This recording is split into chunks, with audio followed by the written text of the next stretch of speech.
សួស្តីអ្នកនរគ្នាស្វាគមន៍មកកាន់ Channel របស់ Men Yukiko ដែលថ្ងៃនេះមានមកសម្រាប់បន្តជាមួយនឹងរឿងស្នេហាពាន់ឆ្នាំរបស់យើងជាបន្តទៀតដែលផ្ដើមដោយសាច់រឿង chapter ទី6នេះយើងបានឃើញថាអ៊ីឡាងនឹងគឺគាត់បានដេកស្លាប់បាត់ហើយដោយសារតែអាស៊ីងបានបាញ់គាត់អីចឹងទៅប៉ុន្តែមួយស្ទុះក្រោយមកហ្នឹងប្រតែពីរនាក់គាត់កំពុងតែនៅហ្នឹងវាស្រាប់តែរង្គើមកតែម្ដងហើយអាស៊ីងនៅពេលដែលគាត់ឃើញបែបហ្នឹងគាត់ភ័យខ្លាំងមែនទែនគាត់ក៏ព្យាយាមរត់ដើម្បីរកច្រកចេញអីចឹងទៅហើយចំណែកឯរាងកាយរបស់អ៊ីឡាងវិញវាក៏ស្រាប់តែរលាយម្ដងបន្តិ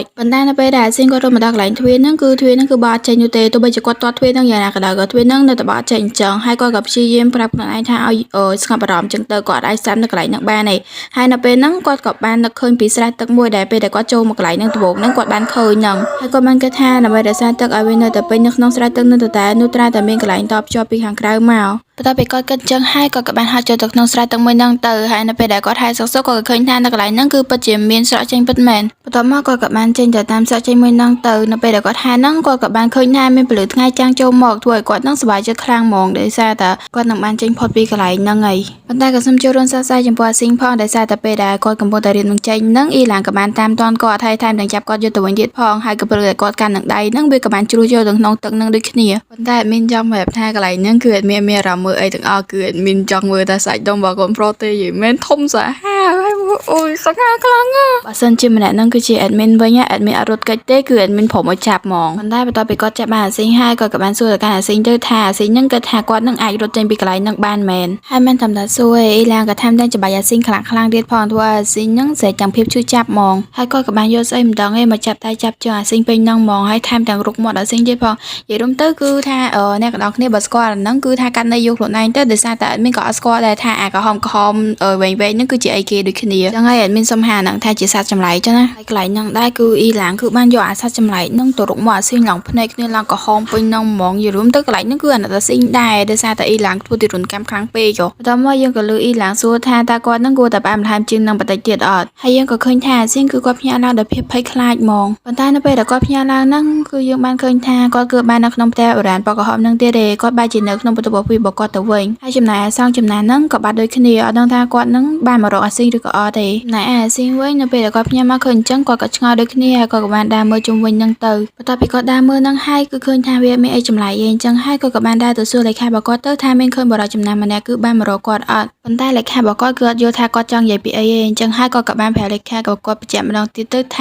ាគឺព្រះសង្ឃចំណានម្នាក់ដែលបានមករកគាត់នៅទីនេះតែគាត់ទៅវិញហើយមែនបន្ទាប់មកលេខារបស់គាត់ក៏បានប្រាប់គាត់ទៅថាថ្ងៃហ្នឹងគឺអត់មានព្រះសង្ឃណាមករកគាត់នោះទេបន្ទាប់ពីឮចឹងហើយអាស៊ីងគាត់ក៏បានស្ងាត់បន្ទាប់ពីហ្នឹងមកយើងក៏បានឮថាលេខារបស់អាស៊ីងហ្នឹងគាត់បាននិយាយថាទាំងអស់នេះគឺជាព័ត៌មាននៅក្នុងផ្នែកសន្តិសុខពួកគេបានឆែករមើលនៅក្នុងកាមេរ៉ាទាំងអស់ហើយប៉ុន្តែនៅតែអត់ឃើញព្រះសង្ឃណាដែលមានភិនភាដោយដែលអាស៊ីងហ្នឹងបានប្រាប់ពួកគេនោះទេហើយលេខាហ្នឹងគាត់ក៏បានបន្តទៀតថាប្រហែលជាអាស៊ីងហ្នឹងឃើញគាត់នៅក្នុងយសពហើយបើអស់ការងារអីហើយគឺខ្ញុំជប់រំខានលោកទៀតហើយចឹងហើយរាត្រីសួស្ដីហើយអាស៊ីងក៏គាត់បានតទៅវិញទៅថាគាត់យល់ហើយគាត់អរគុណច្រើនរំខានពួកលោកច្រើននៃគេនិយាយបែបសិលធម៌អញ្ចឹងណាហើយបន្ទាប់ពីគាត់បានចុចប៊ឺទូរស័ព្ទហើយគាត់ក៏បានឈរនិយាយម្នាក់ឯងទៅថាតើវាពិតជាសបិនមែនក៏អីបើសិនជាវាពិតជាសបិនមែនវាគឺជារឿងល្អហើយគាត់ក៏បានបន្តគិតទៀតថាប៉ុន្តែបើវាជាសបិនមែនតើវាជាសម្បត្តិប្រភេទណាទៅខ្ញុំមានអារម្មណ៍ថាវាពិតជាមានរឿងរ៉ាវវែងឆ្ងាយណាស់ហើយវាពិតជាដូចការពិតខ្លាំងមែនតើទាំងផ្ទះសំណាក់ពណ៌ក្រហមនោះហើយនៅមានបរិមម្នាក់នោះទៀតមិនថាខ្ញុំគិតយ៉ាងណាខ្ញុំនៅតែមានអារម្មណ៍ថាវានៅតែអត់ដូចការបំភាន់តតែសោះហើយគាត់បានគិតបន្តទៀតថាវានៅតែជារឿងអាក្រក់មួយចឹងហើយគួរតែការពារប្រសើរជាងព្យាបាលប៉ុន្តែកំឡុងពេលដែលគាត់កំពុងតែចាក់ស្រាហ្នឹងកែវហ្នឹងស្រាប់តែធ្លាក់បាយតែម្ដងហើយអំបែងក៏បានមកដៃបោកគាត់ចេញឈាមដូចគ្ន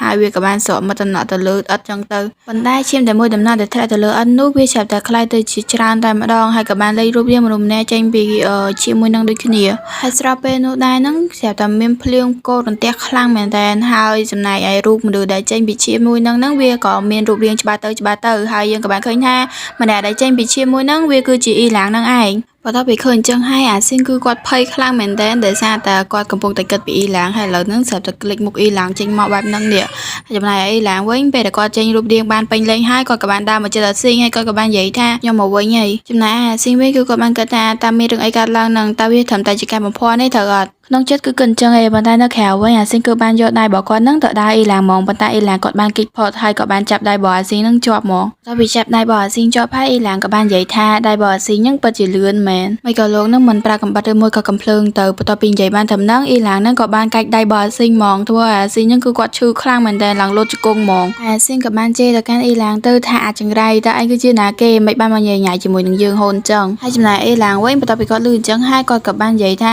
ហេតុអី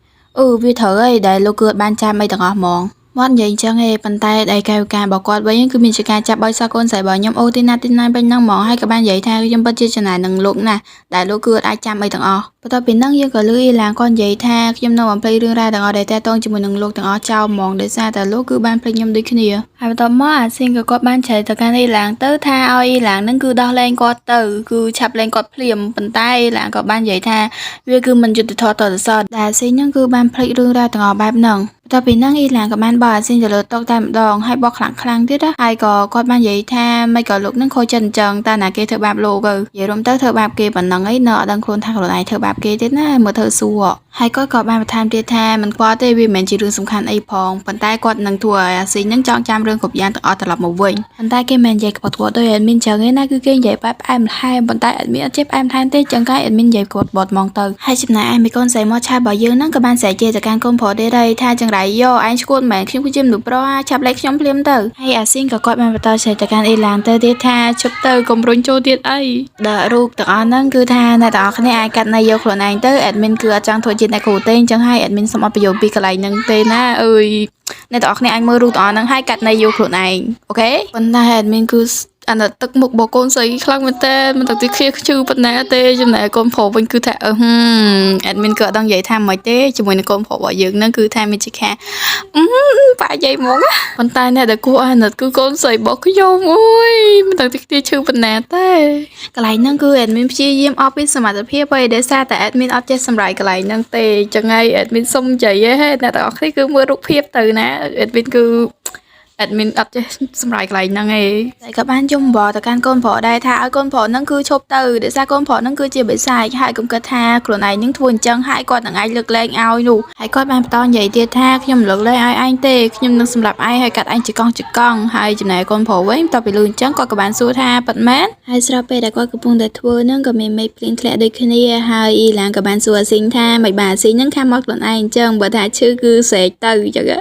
អេដមីនអូយអេដមីនអៀនខ្លាំងអេដមីនសម្រាប់អត់ទៅមកគេមើលទៅហើយគាត់បាននិយាយថាគាត់ចង់លឺស្រែងរបស់អាស៊ីងអញ្ចឹងទៅហើយអ៊ីឡានក៏បានខំកោរបស់អាស៊ីងទៅហើយតួអាស៊ីងហ្នឹងគឺគាត់ស្រែកខ្លាំងមែនតើដោយសារខំកោគ្នានឹងចេញជាមែនណាមិនស្រែកទៀតលោក